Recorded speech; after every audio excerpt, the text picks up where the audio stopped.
ఇప్పుడు కేవలం 7,999 up to 10 kgs వరకు బరువు తగ్గి అధిక బరువు నుంచి వచ్చే ప్రధాన సమస్యలను దూరం చేసుకోండి.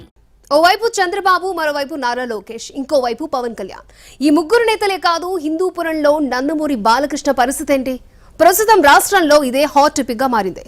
పోలింగ్ జరిగిన సరళిని చూసిన తర్వాత బాలకృష్ణ ఈసారి హ్యాట్రిక్ కొడతారా, లేక తొలిసారి అపజయాన్ని మూటగట్టుకుంటారా? ప్రస్తుతం ఇదే అంశం మీద రాష్ట్ర వ్యాప్తంగా జోరుగా చర్చ సాగుతోంది. అసలు బాలకృష్ణకున్న పాజిటివ్ పాయింట్స్ ఏంటి, నెగిటివ్ పాయింట్స్ ఏంటో చూద్దాం. వైసీపీ అభ్యర్థికి కలిసొచ్చే అంశాలేంటి? కంచుకోటను వైసీపీ బద్దలు కొడుతుందా? పెద్దిరెడ్డి ప్లానింగ్ వర్కౌట్ అవుతుందా? బాలకృష్ణ హ్యాట్రిక్ అంత ఈజీ కాదా? అసెంబ్లీ ఎన్నికలు ముగిశాయి. రోజుల పాటు సాగిన ఉత్కంఠకు కొంత బ్రేక్ పడింది. కానీ అసలు సిసలైన ఉత్కంఠ ఇప్పుడే మొదలైంది. అసెంబ్లీ ఎన్నికల్లో ప్రజలు ఎలాంటి తీర్పునిచ్చారు, ఎవరు గెలవబోతున్నారు, ఎవరు ఓడిపోబోతున్నారు? ప్రస్తుతం ఇదే అంశాల మీద రాష్ట్రంలో చాలా నియోజకవర్గాల్లో చర్చ సాగుతోంది. అయితే రాష్ట్రంలో 175 నియోజకవర్గాలు ఉన్నప్పటికీ కొన్ని నియోజకవర్గాలపై మాత్రం ప్రత్యేక ఫోకస్ ఉంది. అలాంటి నియోజకవర్గాల్లో ఒకటి హిందూపురం. ఎందుకు హిందూపురం అంత ప్రత్యేకంగా మారింది అంటే దీనికి 2 కారణాలున్నాయి. ఒకటి, తెలుగుదేశం పార్టీ ఆవిర్భావం నుంచి ఆ పార్టీకి ఆ నియోజకవర్గంలో ఓటమన్నదే లేదు. ఇంకో కారణం, అక్కడ నందమూరి బాలకృష్ణ ముచ్చటగా 3వ పోటీ చేయడం. తెలుగుదేశం పార్టీ ఆవిర్భావం నుంచి హిందూపురం నియోజకవర్గం ఆ పార్టీకి కంచుకోటగా మారింది. ఇప్పటి వరకు మరో పార్టీ గెలుపు దరిదాపులకు కూడా రాలేదు. ఇప్పటికే ఎన్టీఆర్, హరికృష్ణ ఇక్కడ గెలిచి అసెంబ్లీకి వెళ్లారు. ఇక నందమూరి బాలకృష్ణ రాజకీయ అరంగేట్రం కూడా హిందూపురం నుంచే జరిగింది. ఇక్కడి నుంచి వరుసగా 2 సార్లు గెలిచి శాసనసభలో అడుగుపెట్టారు. ఇప్పుడు ముచ్చటగా 3వ విజయం సాధించాలన్న ఉద్దేశంతో బాలయ్య హిందూపురం నియోజకవర్గం నుంచి బరిలోకి దిగారు. హిందూపురం నియోజకవర్గంలో అభ్యర్థి ఎవరన్నది ఇక్కడ ప్రజలు చూడరు. కేవలం తెలుగుదేశం జెండా కనబడితే చాలు అన్న అభిప్రాయం స్పష్టంగా కనిపిస్తుంది.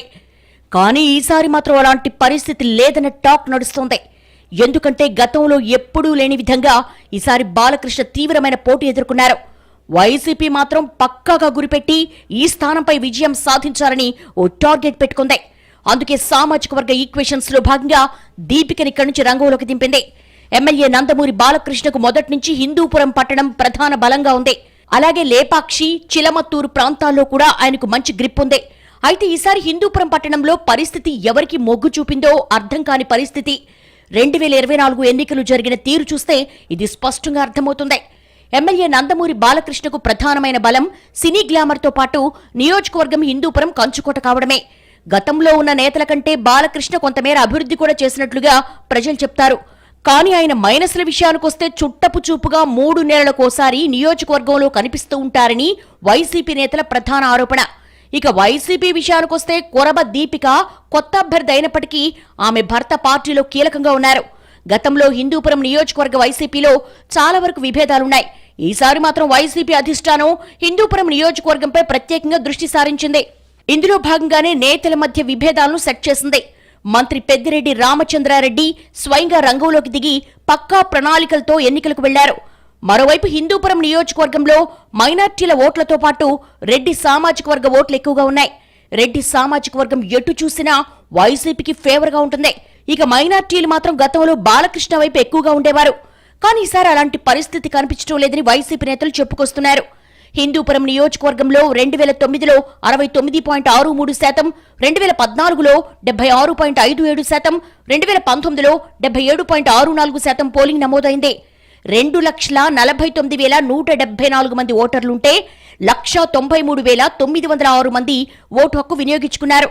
ఇందులో పురుషులు 97,654 మంది ఓటు హక్కు వినియోగించుకోగా మహిళలు 96,246 మంది ఓటు వేశారు. పోలింగ్ శాతాన్ని ఒకసారి పరిశీలిస్తే 77.64% ఉంది. 2014 ఎన్నికల్లో బాలకృష్ణ 16,196 ఓట్ల మెజార్టీతో గెలుపొందారు. 2019 ఎన్నికల్లో 18,028 ఓట్ల తేడాతో ఇక్బాల్ను ఓడించారు. అంటే బాలకృష్ణ గ్రాఫ్ ప్రతిసారి పెరుగుతోందనే చెప్పాలి. దీనికి ప్రధానమైన కారణం హిందూపురం పట్టణంలో ఓటర్లు. కానీ ఈసారి మాత్రం మైనార్టీలు వైసీపీ వైపు మొగ్గు చూపినట్లుగా స్పష్టంగా అర్థమవుతోంది. ఇక చిలమత్తూరు, లేపాక్షి మండలాల్లో మాత్రం బాలకృష్ణకు కొంత ఫేవర్గా ఉన్నట్టుగా తెలుస్తోంది. హిందూపురం రూరల్ మండలంలోని ఓటర్లు ఇటు వైసీపీ అటు టీడీపీ వైపు మొగ్గు చూపారన్న ప్రచారం జరుగుతోంది. టీడీపీ మాత్రం బాలకృష్ణ ఈసారి హ్యాట్రిక్ కొట్టబోతున్నారని చెప్తున్నారు. ఇక్కడ గెలుపు అంత ఈజీగా ఉండే అవకాశం లేదని విశ్లేషకులు చెప్పుకొస్తున్నారు. ఏం జరుగుతుందో తెలియాలంటే జూన్ 4వ తేదీ వరకు ఆగాల్సిందే.